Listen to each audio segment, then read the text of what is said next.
beleza? Aqui quem fala sou eu, Dionísio Queiroz, para mais um vídeo. E dessa vez nós vamos tratar de um assunto que está sendo bem recorrente, nesses últimos dias, com os debates entre os ateus e os cristãos, que é sobre a evolução. Por acaso a evolução desprova a existência de Deus, ou de um Deus que age na natureza, Ou, por acaso, se desprova o catolicismo, o cristianismo, ou coisa do gênero?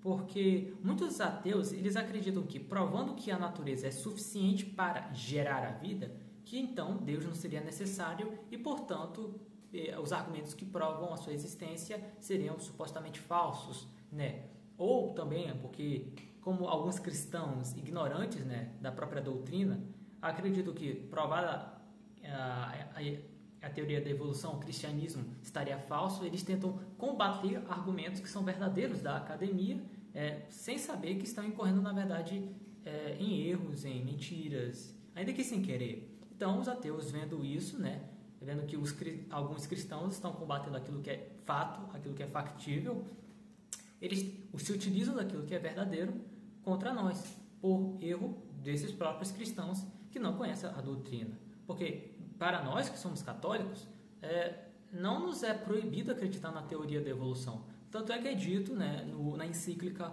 Humani Generis que ela nos faculta assim, a acreditar nisso. O que ela nos proíbe é acreditar que o homem evoluiu sem o auxílio, assistência da providência divina e que tivessem existido mais Adãos que um só, porque é dogma católico que todos os seres humanos vieram de um casal humano. É apenas isso que nós católicos estamos obrigados a acreditar. Porque, de fato, a alma humana, sendo espiritual, não pode ser criada a partir das forças da própria natureza. No máximo, uma alma sensitiva, maximamente experiente, maximamente prudente, mas ainda não uma alma espiritual, uma alma que conhece a verdade. Você pode ver entre os animais que são de fato irracionais, como os elefantes, os golfinhos, os cachorros, inclusive, que eles são muito espertos, experts, mas ainda assim eles não têm sabedoria. Ou seja, eles possuem um instinto avançado, eles possuem a potência estimativa muito aguçada, mas ainda assim eles não são capazes de refletir sobre os seus atos. Eles podem sentir os seus atos, mas não podem conhecer os seus atos. Da mesma forma como eu não posso ver a minha visão, mas eu posso sentir a minha visão e a falta dela. Então, o máximo que a natureza pode alcançar é atingir um animal irracional que é muitíssimo experiente, que foi o caso dos hominídeos, não sei ao certo, que antecederam o primeiro homem racional, Adão, que eram, sim, muito não inteligentes, espertos, o que predispôs ao recebimento na sua descendência de uma alma racional, porque uma forma só pode ser recebida numa matéria suficientemente disposta.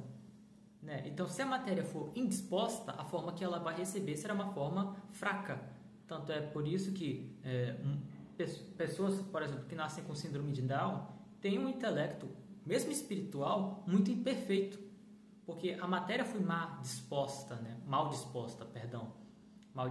e por isso a forma que foi obtida foi uma forma imperfeita, nas suas ações, mesmo nas ações espirituais, porque a forma tem que se adequar às disposições da matéria, entende? Então, é conveniente, é lícito pensar que Deus, pela sua providência, dispôs, por meio da natureza, por meio até mesmo da seleção natural, que é o mecanismo da natureza, as evoluções das espécies até chegar numa matéria, num corpo, uma espécie de corpo, suficientemente disposto para receber uma alma que é espiritual. Nós podemos acreditar nisso, tudo bem? Mas alguns ateus imaginam que, como a natureza é suficiente, logo Deus não é necessário. Porque eles dizem, não, que existem as leis da biologia que provam que a natureza poderia fazer isso sozinha. é o mesmo argumento que eles utilizam, né? Não que o universo ele tem leis naturais que explicam suas ações e não precisam da ação de Deus. O que eles não entendem é que quem deu a suficiência à natureza foi Deus que criou a natureza. Eles não entendem isso, porque nenhuma natureza pode se determinar sozinha a operação natural a que se inclina. Porque, de fato, toda natureza possui uma operação natural a que determinadamente e necessariamente se inclina. Por exemplo, a inteligência sempre vai conhecer quando lhe for apresentado um objeto e não houver impedimentos e a inteligência e o objeto estiverem aplicados um ao outro.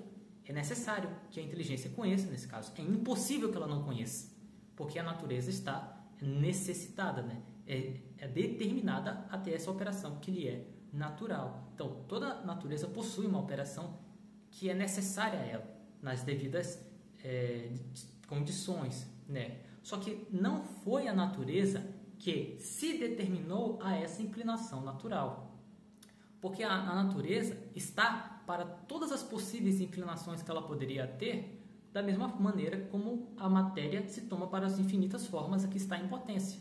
Ora, a matéria não poderia se determinar por si mesma até esta forma em vez daquela, porque ela está igualmente em potência em relação a todas as formas. Ela precisa então ser determinada a uma mais do que a outra por disposições exteriores, né? As chamadas disposições últimas que determinam, necessitam a matéria ter essa forma em vez daquela, como eu expliquei na parte passada do vídeo. Então, tendo isso em conta, da mesma maneira como a matéria precisa de uma determinação que está fora dela e ela não pode se determinar sozinha a uma forma, assim também a natureza precisa de uma determinação exterior acima dela para poder se necessitar a esta operação mais do que aquela, né? E isso que determina a natureza deve ser superior à própria natureza, né? Por que deve ser superior à própria natureza? Porque o modo do operar é o mesmo que o modo do ser. Então, aquele que causa as operações necessárias de algo, ou a inclinação a essas operações, causa também o próprio ser dessa coisa. Então, aquele que determina cada natureza a inclinar-se necessariamente à sua devida operação é aquele que criou essa natureza. Ora, vemos no mundo que cada corpo, não é nem só os seres vivos, mas cada corpo, cada átomo, cada micropartícula, subpartícula, subatômica, é determinada alguma operação. E por isso, só poderia ser determinada essa operação por aquele que criou, designou, formulou, modelou a natureza dessas coisas, né? Que é Deus. Então, se a natureza é suficiente, é porque Deus lhe conferiu essa suficiência, né? Então, se a evolução ocorreu pelas forças da natureza, ocorreu então pelas forças de Deus. Porque é falso, é uma falácia acreditar que se a criatura age, então Deus não age. E se Deus age, ele interrompe a ação da criatura para poder agir. Como se a própria ação da criatura não fosse uma ação de Deus. Deus age por meio da criatura. Deus, querendo agir, sem destruir a natureza da criatura, age por meio da ação que lhe é natural. Da mesma maneira como Deus, querendo agir por meio dos homens, não destrói o livre-arbítrio, mas age por meio da liberdade deles. Porque Deus criou a liberdade dos homens. Entenderam? Mas os ateus vão lá dizer, não, mas que tudo ocorreu por acaso, entendeu? Que não tem nenhuma chance mínima disso ter se unido àquilo para formar aquilo outro, então tudo é por acaso. Só que vamos admitir que tudo é por acaso. Ainda assim, foi ordenado por Deus, né? Inclusive, com isso, nós podemos até responder aquele teorema, né? O teorema do macaco infinito, que afirma que se nós tivéssemos infinitas causas com um tempo infinito, em lugares infinitos, todas elas chegariam a algum ponto, né, de fazerem uma grande disposição, um grande ornato, como se imagina infinitos macacos, né, batendo aleatoriamente em teclas do computador por um tempo infinito. Uma hora eles fariam uma peça de Shakespeare, Hamlet, não é mesmo? Só que todos esses macacos, eles estão operando uma coisa que lhes é natural, que é bater, né? Que já como eles fazem isso por toda a eternidade, né? E isso é comum a todos aqueles infinitos Macacos, a gente conclui daí, é uma operação natural deles, né? E ainda que o efeito deles seja acidental em relação a eles, não é acidental em relação àquele que criou a natureza deles. Porque aquilo que é acidental a uma causa particular é necessário, ou melhor dizendo, é propositado, entendido pela causa universal. Imagina que um senhor tenha enviado 2 servos à padaria sem que um soubesse disso, e os 2 se encontrou lá. O encontro daqueles servos na padaria foi acidental em relação aos 2 servos que não sabiam disso e portanto não poderiam ter desejado isso, né? Mas foi pretendido em relação ao seu senhor. Então, ainda que aquela obra de Shakespeare tenha sido feita aleatoriamente por algum macaco, o macaco ainda assim só se inclinou, né, na sua operação natural. Só conseguiu alcançar isso porque, primeiro, a natureza dele foi necessitada àquela operação natural, ou seja, Deus lhe inseriu, lhe ordenou a natureza a essa operação. E, além disso, porque o efeito que é o fortuito em relação à causa particular é o pretendido em relação à causa universal. Então, ainda que tudo que acontecesse no universo fosse por acaso, ainda assim, tudo no universo acontece de forma determinada.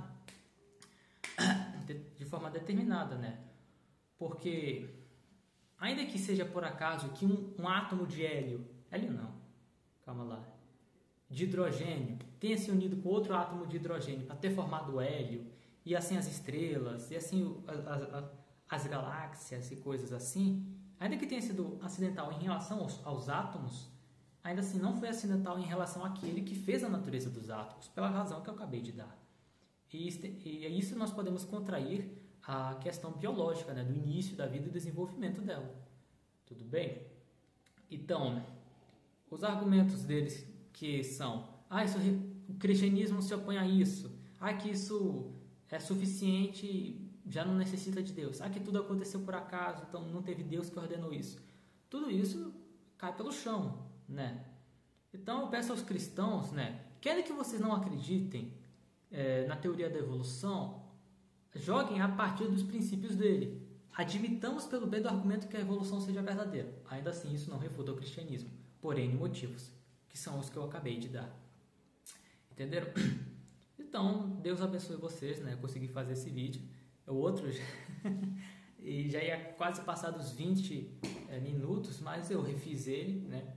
Com todo o roteiro já pronto na minha cabeça, né? Graças a Deus que me inspirou isso, que abriu a minha boca para falar e a minha língua para cantar o seu louvor, né? E também por causa da Virgem Maria, por cujas mãos vem toda a graça de Deus a nós. Também São José, São Dionísio e São Tomás, que me ensinaram todas as coisas. Então, Deus abençoe vocês, em nome do Pai, do Filho e do Espírito Santo. Amém.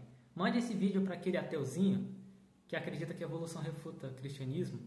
Eu quero ver o que ele vai dizer aqui nos comentários, né? Eu apresentei autoridades da igreja, filosóficas e teológicas, que provam que, ainda que a evolução seja verdadeira, ela ainda assim necessita de Deus e não contraria o cristianismo.